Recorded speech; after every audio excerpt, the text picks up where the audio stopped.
अगर आप चाहते हैं निषाद फिल्म के ऑडियो वीडियो सबसे पहले आप तक पहुंचे, तो इस चैनल को सब्सक्राइब करें और साथ ही बेल आइकन को दबाना ना भूलें।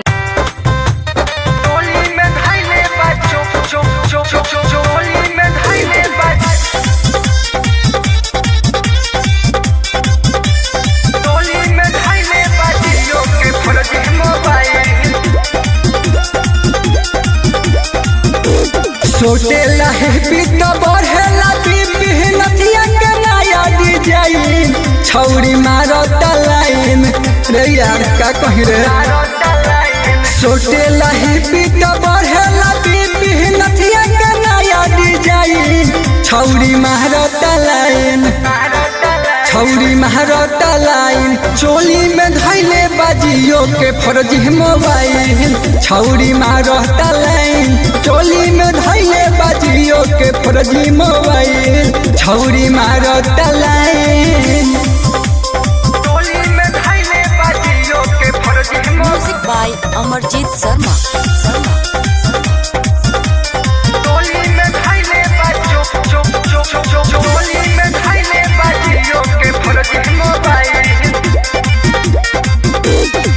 केहसिया में गजरा बिंदिया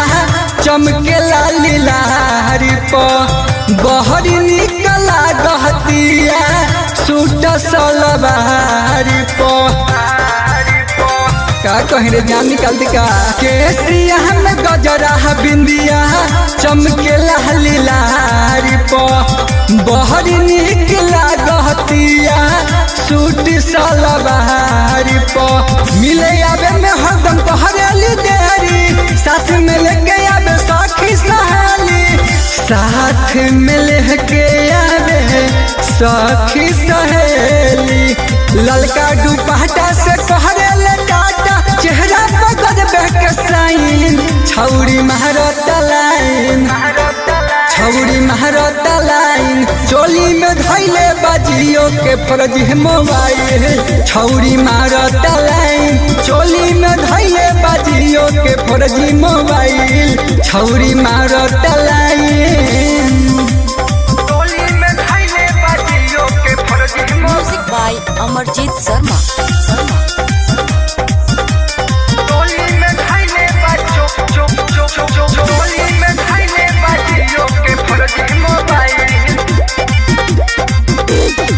ओठवा के लाली वाली कहर लाई सारा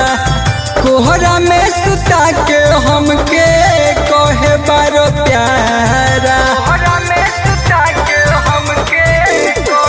ओठवा के लाली वाली करे लाई सारा कोहरा में सुता के हमके खियावेली छोहारा चंदन मर्जी सुना खबरिया संजय के धसल बिया दिल के भीतरिया संजय के धसल बिया दिल के भीतरिया राइटर भोला बिहारी के जान दिहा जानी जाइन छौरी मारता लाइन छौरी मारता लाइन चोली में धैले बाजियो के फर्जी मोबाइल छौरी मारता लाइन चोली में धैले बाजियो के फर्जी मोबाइल छौरी मारता लाइन लागत जाने लेके जाई करे।